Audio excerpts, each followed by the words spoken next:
Welcome to another lecture in the course on 3G, 4G wireless communication systems. In the last lecture, we were discussing or completing our discussion on delay spread and frequency selective channels. Specifically, we said if the channel is frequency selective, that is, if the signal bandwidth is greater than the coherence bandwidth, then in time domain it means that the delay spread is greater than the symbol time. Hence, the channel results in inter-symbol interference, which causes distortion at the receiver. So, frequency selectivity in the frequency domain corresponds to inter-symbol interference in the time domain. We also said, we also introduced the notion of Doppler resulting from a moving mobile, that is, as the mobile moves with a velocity v, the received carrier frequency changes. In particular, that is given by this relation f c plus v cos theta over c times f c, where v cos theta over c, f c is the Doppler shift, v is the velocity of mobile and theta is the angle of the velocity with the line joining the base station and the mobile. We said this Doppler or this velocity of the mobile results in a time varying delay. Previously, we had a delay fixed, which is tau I, but now because the mobile is moving, the delay itself is changing, which means now the channel itself is changing because the delay is changing. Hence, now Doppler results in a time varying or also a time selective channel. This is what we said in the last lecture. And finally, we said the time of significant change of the channel is t equals 1 by 4 f d, where f d is the Doppler frequency. The t for change is 1 over 4 f d, which is t c, the coherence time, which is that interval of time over which the channel is approximately constant. That is, the channel is changing, it is changing from time to time, but we can assume that it is approximately constant over one coherence time interval, which corresponds to 1 over 4 f d. Also observe that f d is proportional to the velocity, which means if the velocity is high, f d is high, which means the coherence time t c, which is 1 over 4 f d, is low. So, as the velocity is increasing, the coherence time is decreasing, which is intuitive, because if the vehicle is or the mobile terminal is moving faster and faster, then the channel is also changing faster and faster, which means the coherence time is lower and lower. All right. So, with that notion, let us start today's discussion. That coherence time. Let us start today's discussion. Let us refine this notion of coherence time. Coherence time T c equals 1 over 4 f d. I can also write this as 1 over 2 b d, where b d equals 2 f d equals the Doppler spread. I will define a new quantity 2 f d defined as the Doppler spread, that is twice f d is Doppler spread. Hence, the coherence time T c is 1 over 2 b d. Let me write that clearly. Coherence time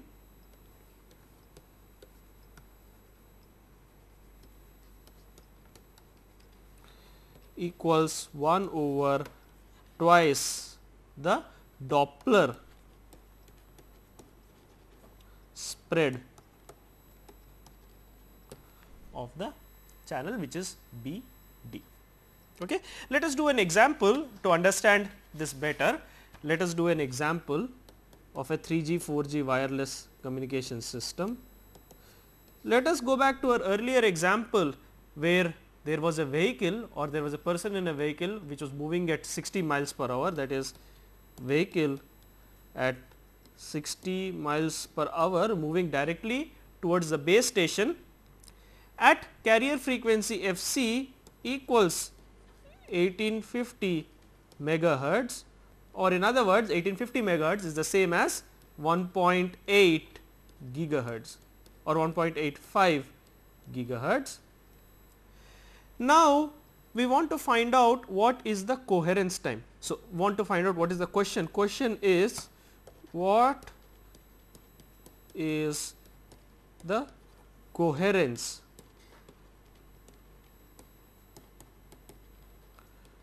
time of this channel. Let us compute that. We computed earlier that for a vehicle moving at 60 miles per hour in the direction of the base station at carrier frequency 1.8 gigahertz, the Doppler shift FD is nothing but 165 hertz.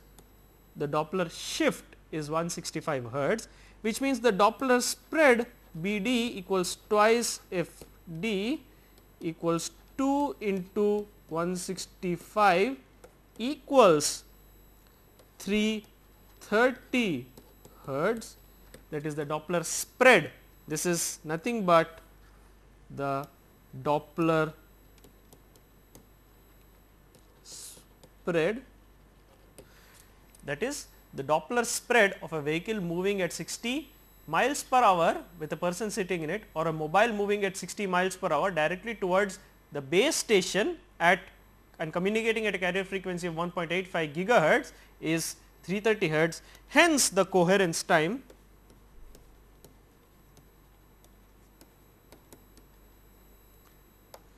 TC equals 1 over 2 BD equals 1 over 2 into 330 hertz. This is also essentially 0.0015 seconds, or I can write the same thing as 1.5 milliseconds. Hence, the coherence time is 1.5 milliseconds. Since let me write this down here, TC is the coherence time equals 1.5 milliseconds. So, what does this mean?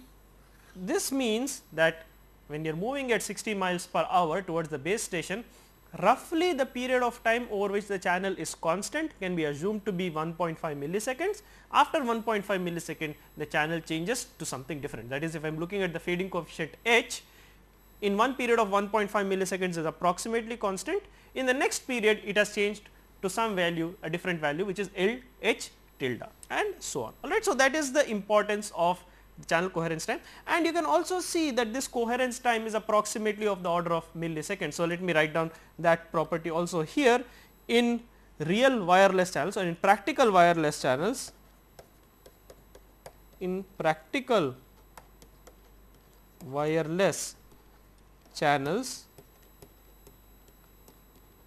coherence time TC approximately of the order of milliseconds. So, look at this. What I am saying is, just like we said, in practical outdoor wireless channels, delay spreads are approximately of microsecond duration. Coherence time, which is another important parameter which is related to how fast the channel is varying, is roughly of the order of milliseconds. So, these are two important quantities that one needs to remember. One is the delay spread, which is microseconds, one is the coherence time, which is of the order of milliseconds. Alright, and both of these are fundamentally different. One is the delay spread is related to that interval of time over which signal energy is arriving, while coherence time is related to the time duration over which the channel is constant. These are fundamentally different quantities, one is not related to another. So, I urge you again to revise this concept so that you understand it clearly. Alright, again to point out, coherence time is related to the Doppler spread, while the coherence bandwidth is related to the delay spread. So, these two, so let me write them down here, BC and coherence bandwidth and the delay spread sigma tau are related to each other. This is coherence bandwidth and the delay spread are related to each other, and the Doppler spread and coherence time, these two are related to each other. Doppler spread and coherence time. I think it is essential to point out that sometimes it is confusing to think that because the coherence word applies in both the bandwidth and the coherence time, it is commonly confusing sometimes when people relate coherence bandwidth to coherence time. However, coherence bandwidth is related to delay spread and Doppler spread is related to coherence time. It is important to understand these two concepts very clearly. So, I urge you again to revise this discussion in this lecture in the past lecture, so that you understand these concepts clearly. Alright. Now, let us go into a more detailed analysis of the Doppler fading. Let us compute what is known as the Doppler spectrum.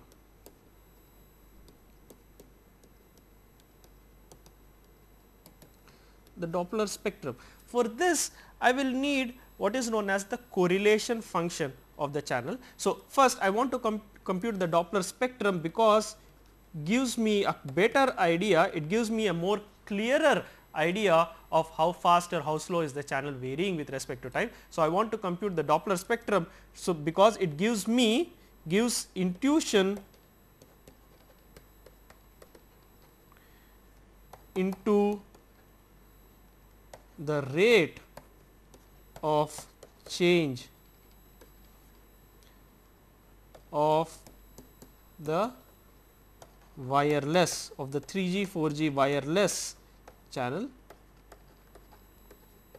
So, if you want to analyze this rate of change in greater detail, I want to compute something known as the Doppler spectrum. Now, for this I will embark on a related I will go on a related discussion. Let us consider two random variables,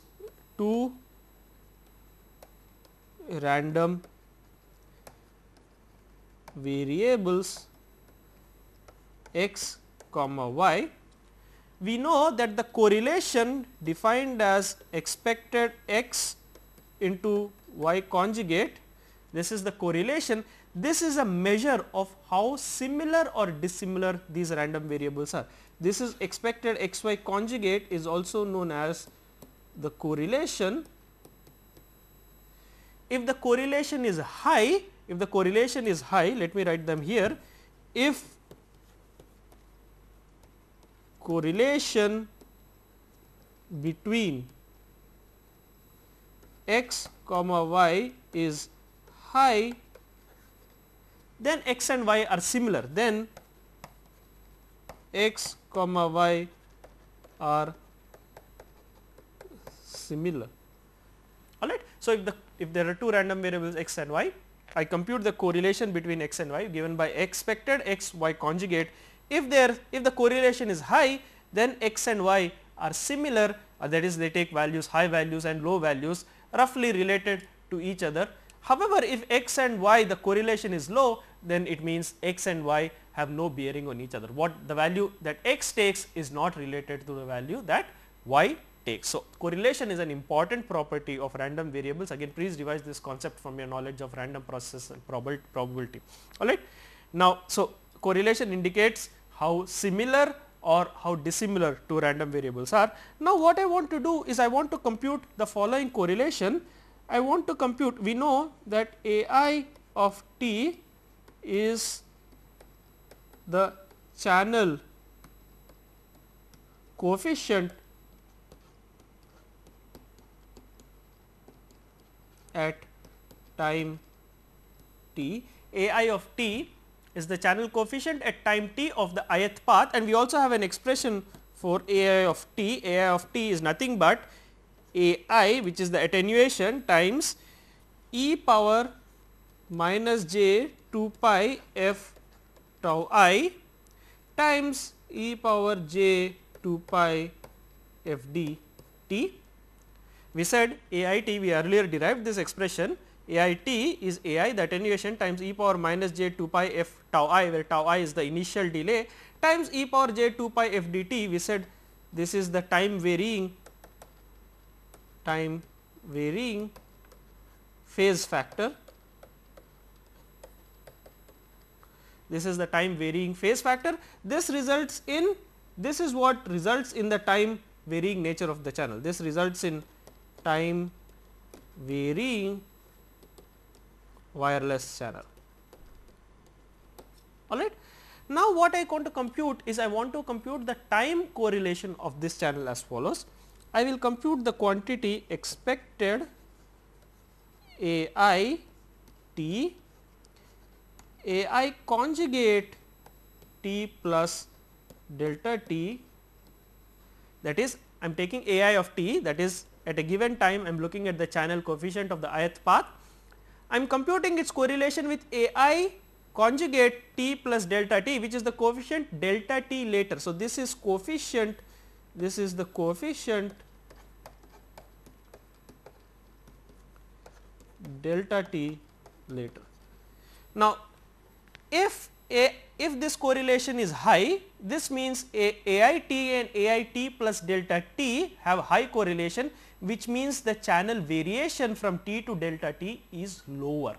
Alright. However, if AIT correlated with AI conjugate t plus delta t is low, it means the random variables are dissimilar, hence the channel has changed significantly from t to t plus delta t. So, I will summarize that thought here. If correlation between AIT and AIT plus delta t is high, this implies channel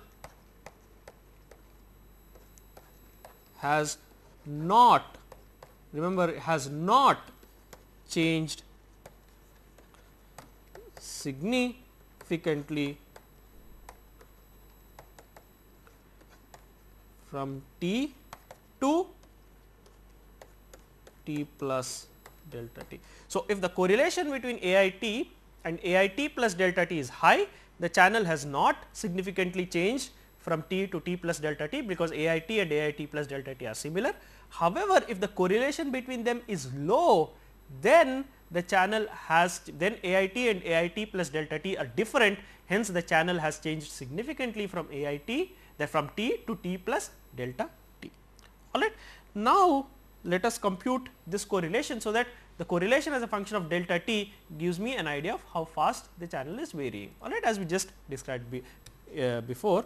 So, now AIT is nothing but AI e power minus j 2 pi f tau I e power j 2 pi f d t, and AI of t plus delta t equals AI e power minus j 2 pi f d tau I e power j 2 pi f d t plus delta t. What I have done here is I have written AI of t and AI of t plus delta t. Now, I need to compute AIT into AI conjugate t plus delta t and take the expected value. So, I will write this as the correlation coefficient psi of delta t as expected AIT into AI conjugate t plus delta t, which if I take this product AI into AI conjugate,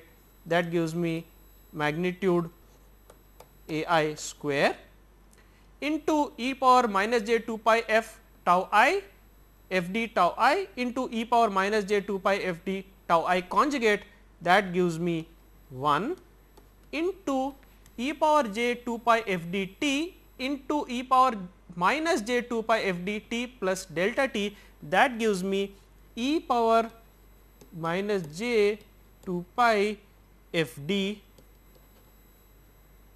delta t. So, psi of delta t, which is the correlation between AIT and AIT plus delta t, is expected magnitude AI square 1 into e power minus j 2 pi f d delta t. I will assume that this path is normalized to unit power, that is, let us take this power out of the picture by normalizing, because this power depends on the transmitted signal power and so on. So, let us normalize this to unit power by taking power and then take power out of the picture, and now this becomes the correlation coefficient, now becomes psi delta t is expected e to the power of minus j 2 pi f d delta t. This is the correlation coefficient. Remember, we still have to take the expected value, we still have to take the expected value over f d over f d, that is important. All right. So, I will write this as follows. I will write this as expected e to the power of minus j 2 pi and f d I will write as f c v over c cosine theta into delta t. I am writing, I am not doing anything extra complicated, I am simply writing f d as f c v over c cosine theta, where v is the velocity, theta is the angle. This is nothing but f d, I am substituting f d in the relation above. That gives me psi of delta t.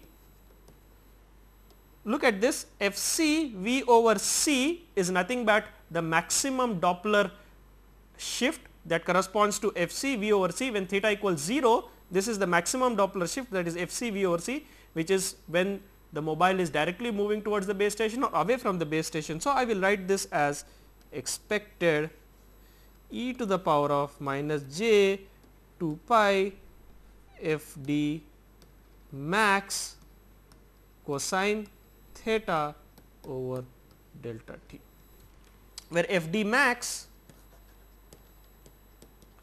equals f c v over c, and this is the maximum Doppler, this is the maximum Doppler shift. Now, I have to take the expected over theta, because remember theta is still unknown, because theta we said lies between 0 and pi depending on if the mobile, let us say this is the mobile, this is the base station, this angle is theta. So, theta can lie between 0 and pi. So, theta is a random quantity depending on the direction of the velocity and the line joining the mobile station and base station. Theta can lie between 0 and pi, hence we will assume theta as uniformly distributed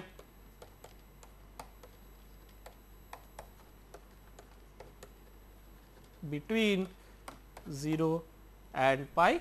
This is a reasonable assumption to make, because in a mobile cellular network the direction of velocity at any point is random. So, each user, each mobile station is moving randomly in one particular direction, that direction can be assumed to be uniformly distributed between 0 and pi. Now, I can take the expected value of this correlation coefficient psi of delta t. The average correlation is nothing but 0 to pi 1 over pi e power minus j 2 pi f d max delta t cosine theta de theta. Look at this, the correlation coefficient is a function of theta, that is e power minus j 2 pi f d max delta t cosine theta. I am saying theta is distributed uniformly in 0 to pi. So, I am multiplying by 1 over pi, that is the distribution, and averaging it from 0 to pi by integrating this. Hence, this is nothing but, and hence this is the correlation. Now, I am going to simplify this integral. This is e power j some constant times cos theta times d theta. This is nothing but the Bessel function. So, this value is j 0 to pi f d max times delta t. So, I have derived the structure of the correlation, and that correlation is given by, as a function of delta t, is given as j 0 2 pi f d max delta t, where j 0 is the Bessel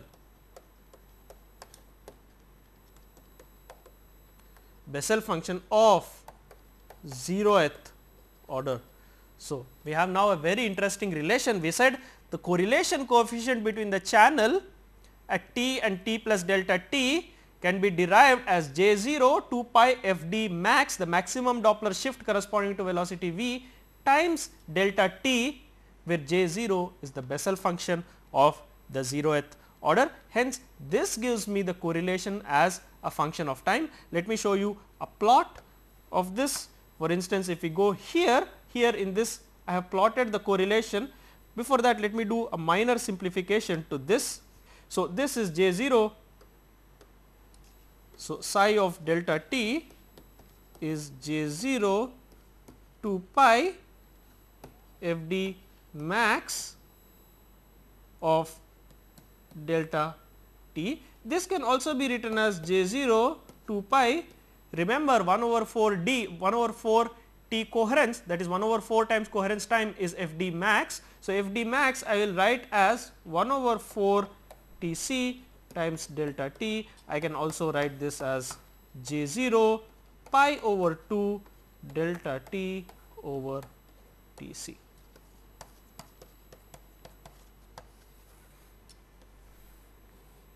Alright, so this correlation time or this correlation function can also be expressed as J0 pi over 2 delta t over T c, that is correlation at the channel delta t away. Now, let us go to the plot. I have plotted here J0 pi by 2 delta t over T c. You can see as delta t increases, it is decreasing, but it is the Bessel function. So, it decreases in a cyclic kind of way. So, if you look at this, this means at delta t equals 5 T c. Let us look at this point, delta t equals 5 T c. This is delta t equals 5 T c, that is at a time duration that is 5 coherence times away, the correlation is only 0.2, which means the correlation is low. So, the channel has changed significantly. In fact, if you look at delta t equals T c, somewhere around this point delta t equals T c, you will find the correlation is 0.5. This is at delta t equals T c, and hence we are saying that at a time lag that is T c away, the correlation between AIT and AIT plus delta t is only 0.5. So, the channel has kind of changed significantly from AIT since the correlation is low. Any correlation less than 0.5 can be considered as a low correlation. If two random variables are significantly correlated, then the correlation has to be approximately close to 1, 0.9, 0.8, so on and so forth, which means at delta t equals T c, the correlation is 0.5, hence the channel is changed significantly, and that also forms the basis or the rationale for our earlier reason argument that in after one coherence period T c, the channel changes significantly. Now, let us go back to the lecture and again let us analyze this further. So, now I have the correlation function. I want to compute what is known as, now I can, from the correlation function I can compute the Doppler spectrum. The Doppler spectrum SH of f of a channel is given as minus infinity to infinity. It is given as the Fourier transform of the correlation function. So, I take the correlation function psi of delta t, I take its Fourier transform. Remember, the Fourier transform is with respect to delta t, not with respect to t, d delta t. This is the Fourier transform. Now, psi of delta t, we know it is a Bessel function. So, this is minus infinity to infinity, this is J naught 2 pi f d max times delta t times e to the power of minus j 2 pi f delta t dt. This can be given, this is given by an expression. This Fourier transform of the Bessel function is a standard known function that is given by an inverted U shaped function. So, let me write that down, that is SH of f is nothing but 1 over pi f d max rect, that is the rectangular function, f over 2 f d divided by 1 over square root of 1 minus f over f d square. All right. So, now we have derived the Doppler spectrum. This is what? This is the Doppler spectrum, and we are saying that is the Doppler, that is Fourier transform of the correlation function, which in our case is a Bessel function, which can be written as 1 over pi f d rect f over f 2 f d 1 minus f over f d. The rect function is given as follows: rect rectangular x equals 1 if mod x less than equal to half, 0 otherwise So, the rectangular function looks as follows, that is simply between minus half and half, it is 1. So, this is how the rectangular function looks, and now let me approximately plot this spectrum, Doppler spectrum. So, a plot of Doppler spectrum that looks as follows. Now, look at this Doppler spectrum at f equals f d, this is f by f d is 1. So, 1 minus 1 is 0, which means this shoots up to infinity, and for f greater than f d this is not defined, because then this 1 minus f over f d is less than 0, hence the square root is not defined, hence it exists only for f between minus f d and f d, and towards f d it shoots up to 0. This Doppler spectrum is given as follows, it is symmetric about f d and it looks like this. At f d and minus f d it shoots up to infinity, alright. It is an inverted U, it is increasing and limited between minus f d and f d, hence at f d and minus f d it shoots up to infinity, hence this is a U shaped spectrum, this is a U shaped spectrum. This also has a name, this is very popular in the context of 3G, 4G wireless communications, even 2G wireless communications. This is known as the Jakes spectrum. This model is known as the Jakes model of a wireless communication channel. This spectrum is known as the Jakes spectrum, and look at this, look at the spread of this. This spread between minus f d is nothing but 2 f d, which is nothing but B d, the Doppler spread that we defined earlier. So, the Doppler spread is nothing but the spread of the Doppler spectrum. So, first thing is that this inverted U, which shoots up to infinity at minus f d and f d, is the standard Jakes spectrum as part of the Jakes model, and this has a Doppler spread of 2 f d, which is the B d, that is the Doppler spread that we defined earlier. Hence, we can now write Doppler spread is nothing but spread of the Doppler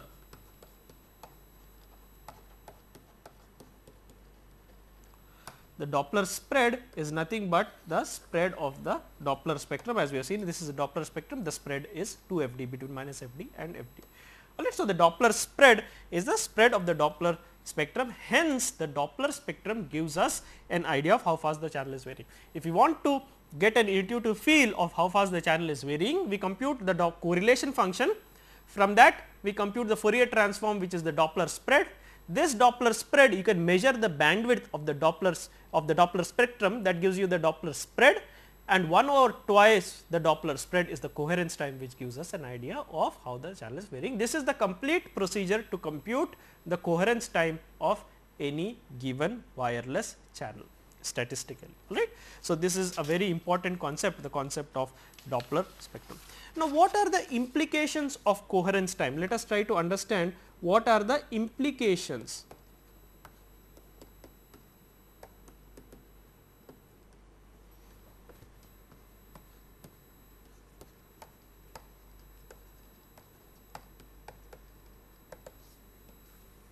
Remember, channel is changing, it's constant for coherence time, and channel is changing from coherence time to coherence time. Hence, the channel, if you want to know about the channel, you need to measure it at least once every coherence time.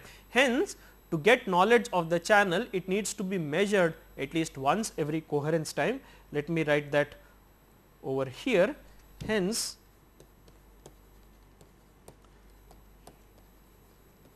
to get knowledge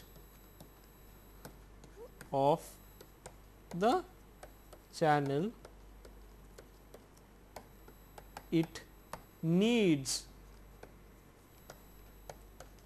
to be measured. This is the key word here, measured at least once every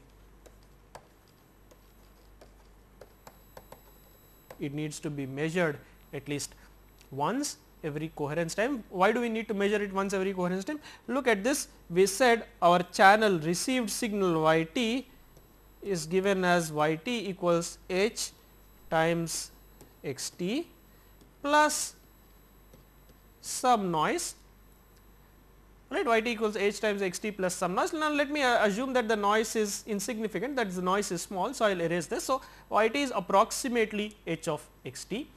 Now, if I want to recover the transmitted signal x t at the receiver, that is if I want to recover x hat of t, what do I need to do? I need to take y t, that is the received signal, and divide it by h, which means x hat of t is 1 over h y t. Alright. So, I need to take the received signal and divide it by h to get back my h t. What am I doing here? Here I am dividing by 1 over h, which is also known as channel inversion. So, I am inverting the channel.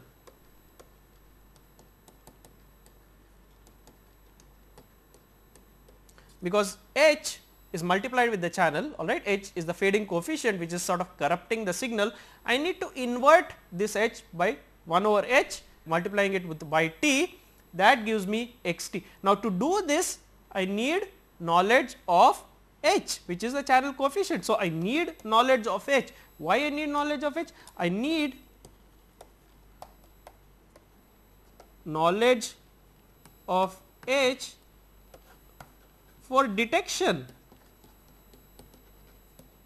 of x t. Hence, h needs to be measured at the receiver. This process of measuring h is a very standard procedure in 3G wireless, 4G wireless communications. It has a specific name. This procedure has a specific name. This is known as channel estimation. Hence, measuring or in fact estimating, the technical word is estimating the channel coefficient h is known as channel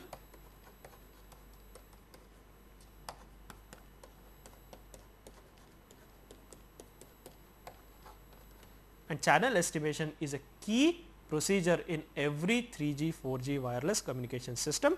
It is a very critical aspect of a 3G, 4G wireless communication system, because as we saw we need h for detecting the transmitted signal. Hence, channel estimation is a key procedure for every 3G, 4G wireless communication system.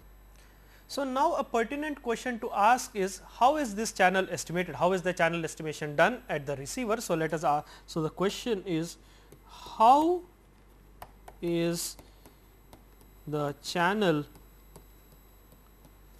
estimated at the receiver? And the answer to that question is by using what are known as training or pilot symbols. So, channel estimation has to be carried out at the receiver. As we know, this is a critical aspect. How is the channel estimation carried out at the receiver? We employed a training. We train the receiver to give it the measure estimate of the channel. These are known as training or pilot. Pilots are something that are transmitted in front of the actual thing. So, pilot symbols are symbols that are transmitted in front of the information symbols, that is before transmission of the information symbols. These are employed essentially to estimate the channel at the receiver. Let me give you an example. For instance, let us look at this example. In a GSM system, let us consider the example of 2G GSM, because it is very popular. In 2G GSM, every symbol, every frame, there is a frame for a user, for every, there is a slot for every user. Every slot consists of 156 symbols. Every slot consists of 156 symbols, out of which 26 symbols, that is 26. This is the set of 26 symbols which constitute the training symbols. These are the training. In fact, this is in the middle of the slot. If anything is in the front of something it is known as a preamble. If it is in the middle, it is known as a mid-amble. So, this is also colloquially or technically even referred to as a mid-amble. So, what I am saying is that GSM, for every 156 symbols of a user, there are 26 symbols that are transmitted in the middle, which is known as a mid-amble. This is also the training, and these are known as the training or the pilot symbols. These are used to estimate the channel at the receiver, so that you can use this channel estimate to detect your signal. That is the essential idea. Alright. Now, fast versus slow fading. Let us come to, now we introduce the concept of fading. Now, when do we say a channel is fast fading or slow fading? So, is it fading fast or is it fading? So, first it is fading in time. So, is it fast fading or slow fading? The answer to this question is it depends on the velocity and the system. Roughly speaking, a channel, if Tc, the coherence time, is greater than the successive intervals of carrying out channel estimation is greater than the inter channel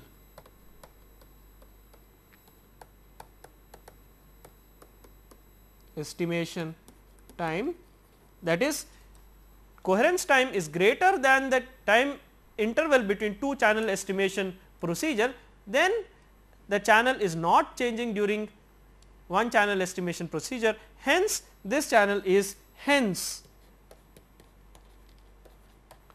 this is a slow fading channel. However, if Tc is less than the inter channel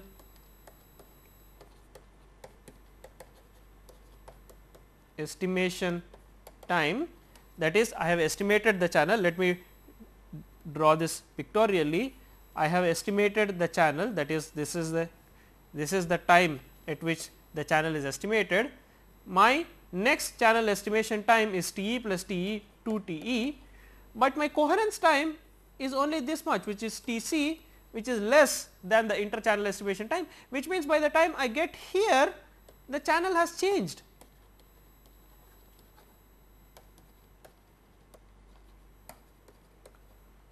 So, if the coherence time, that is the time for which the channel is constant, is less than the inter channel estimation time, then my channel has changed, which means my receiver will be in error, because if I am using it to detect the received signal, but my channel has changed. So, I am using the wrong estimate. So, the channel has changed, but the receiver is still employing the wrong estimate corresponding to this channel estimation time. Hence, this results in errors at receiver.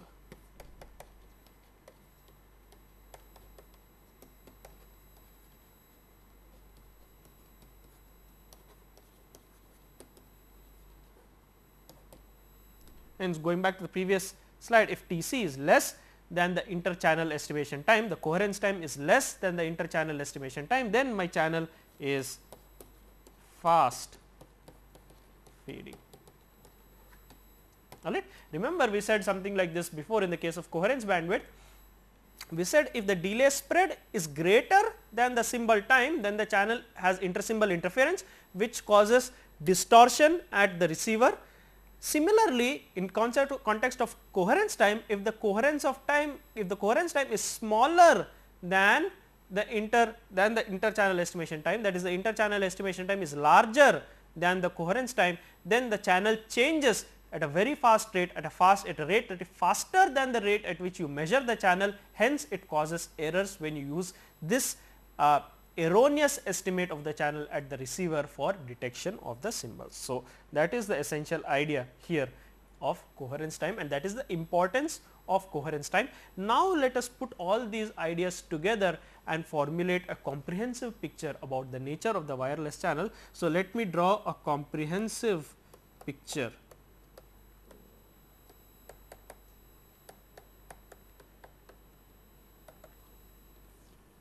A comprehensive picture can be drawn as follows. Let us say I am plotting the delay spread sigma tau here. This is the delay spread, and here on this axis I am plotting the coherence time,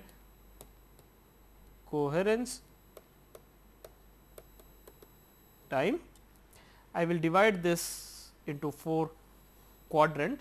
Now, for very high delay spread, the delay spread becomes greater than the symbol time. So, this channel becomes frequency selective.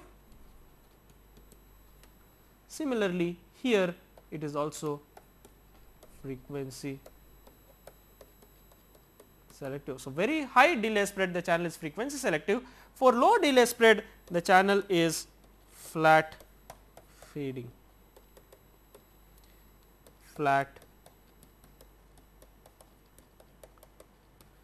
is, irrespective of the coherence time, in low delay spread the channel is flat fading, in high delay spread the channel is frequency selective.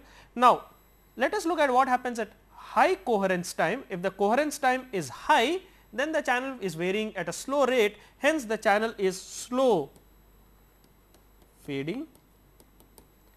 Here also the channel is slow fading irrespective of the delay spread. Similarly, if coherence time is low, then the channel is varying at a very fast rate. So, irrespective of the delay spread, it is fast fading, and this is fast fading. Also, if the delay spread is large, it results in intersymbol interference. Intersymbol interference, here there is no ISI, no ISI. So, now we have a comprehensive picture. For instance, let us look at this quadrant. In this quadrant, the delay spread is high, but the coherence time is low, hence the channel is frequency selective. It has intersymbol, results in intersymbol interference, and it is fast fading because the coherence time is low. Look at this quadrant.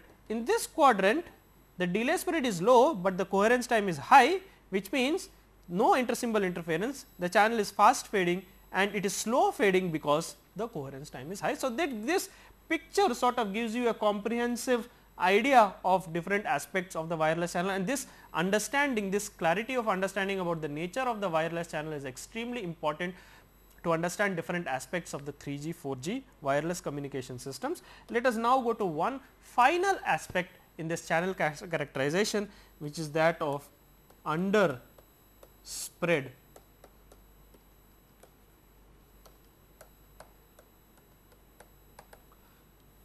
This is underspread wireless channel.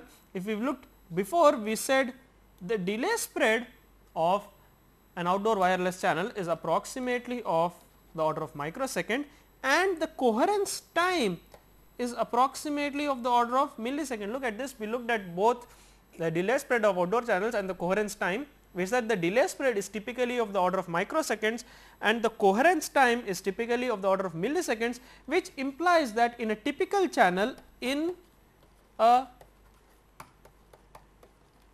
typical channel, the delay spread sigma tau is much smaller than the coherence time. So, in a typical wireless channel, the delay spread sigma tau, which is of the order of microseconds, is about 1000 times smaller than the coherence time, which is of the order of milliseconds. This property, channels that satisfy this property, channels that satisfy delay spread much smaller than coherence time, channels that satisfy this property have a special name. They are known as underspread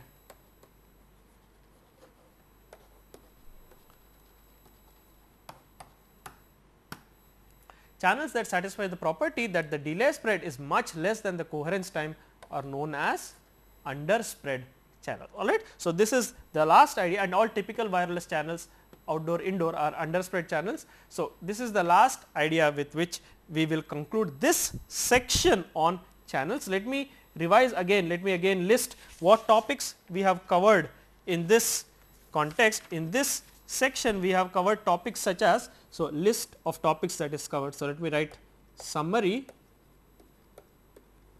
In summary, the list of topics that we have covered is first the RMS delay spread. We said this is the interval over which the signal power is arriving. We have covered concept of coherence bandwidth, which is BC.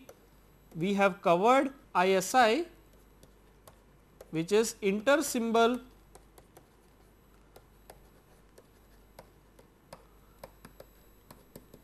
interference. We have covered frequency. We said that if the delay spread is greater than the symbol time, it results in inter-symbol interference, and in frequency domain it means that the signal bandwidth is greater than the coherence bandwidth. So, we considered the concept of, we looked at the concept of flat versus frequency selective fading. Then we introduced the notion of the Doppler shift arising from a velocity. If a mobile is moving towards or away from the base station, we said that results in a Doppler frequency shift. We said this in turn results in something important. This is a time varying channel. We said this results in a time varying channel. All right. Hence, what becomes important is what we consider next is the notion of coherence time TC. This is the approximate time for which the channel can be assumed to be constant. It changes from coherence time to coherence time, which means you have to periodically, every coherence time you have to do channel estimation. Then we looked at the Doppler spectrum and the Doppler spread, and then we also looked at, finally the last concept today, we looked at under spread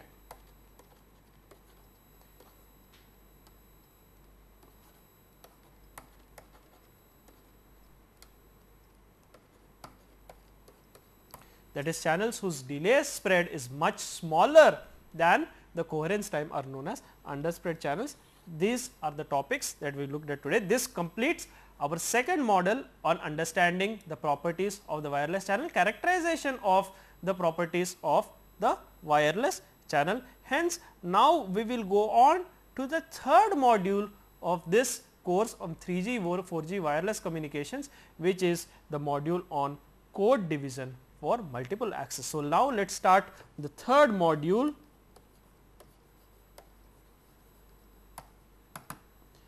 This is the module on CDMA, which also stands for code division for multiple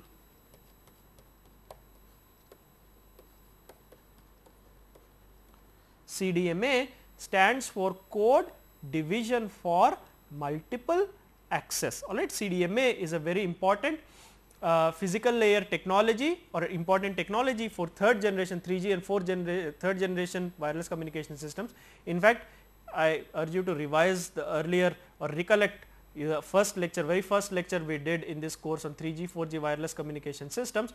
We said 3G systems are all based on CDMA, namely we said WCDMA, all right, and HSDPA slash HSUPA, and also CDMA 2000, 1X EVDO, and so on and so forth. All these are based on CDMA. Hence, CDMA is a key technology. As the name implies, CDMA is a multiple access technology. It's, remember, CDMA stands for code division for multiple access. Hence, CDMA is a multiple access